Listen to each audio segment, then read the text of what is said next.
mo akwa be na de Badwam TV. Badwam health tips. So me di de afia amankwa tamakro. Me de asede ma endpoint homeopathic clinic na daroma na me de ebrewo. Ya we bia hawadwen abowura ho. Na fa no se wa kasa wo doctor na bibi hawa woni na kasa. Na daroma nso ene doctor eti adwuma na wotwi wono ana ne yedi nkomo about chest pain no. Na yedidi hu nkomo ya na ne ye ba behwe complications a ewo ho ene anasa se ye wo na wantwiti a se de hu sunsanso no etie dog me wakwa ba me da wasenso bi ne ye complications a ewo chest pain se wantwiti ye bibi no wampa mu ade hu sunsanso hu sunsanso a ewo so no edoso but se obono efiri wakoma no a enna de bia obono ye wo ya onhumi ensi so wakoma bo pari na obi kura timi bo wa obi wo wa na wa feli wa e week etimi sha se e affect with daily life obi wo wa no nti adwuma mpo kura no ontimi nkwa adwuma obi wo wa sori anopa no an honam nyina ne bete ekubi sa akoma no akoma ne kura honam dua no na wan hwede yi a ebeduru mebi no na akoma no over a period of time no se e prolonge na akoma no nya enough blood, enough oxygenated blood ya. Moja mfana mapawo mu wenya enough wa. Ebedru maybe na akoma no can be attacked. Any ebeka na say heart attack. Eno no ebi wo a obi timi nya heart attack no within a short time they release no a or you okay. Obi wo na de no de etimi ebetimi si ni say ebetimi ma muscles na wa akoma ni mu no. I dey a break it down. Complete damage.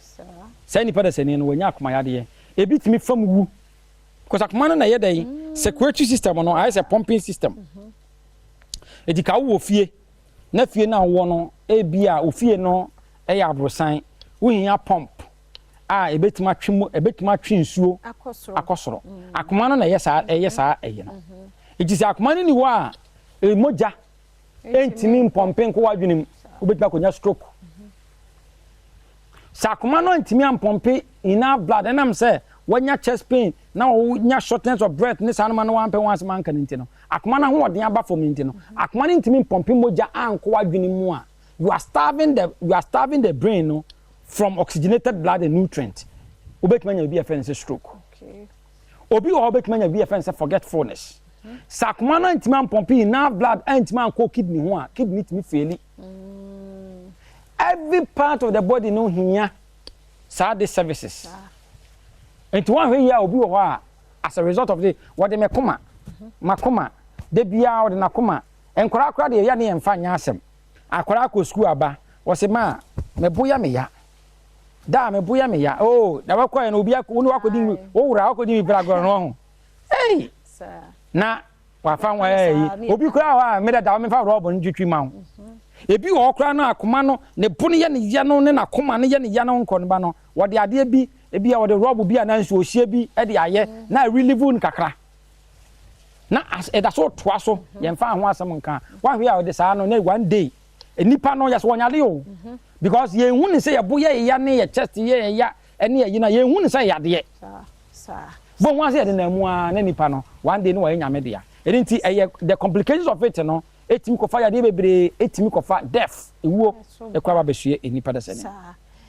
Dr. Duboatin na yene ni din enkomoyi number no wo screen aso fa ochena nyame ye Adom sa kan ye ho na eni wunwe e wona ochwi nkoma ye di ye fa chest pain no ehumidi de afia amankwa tamaklo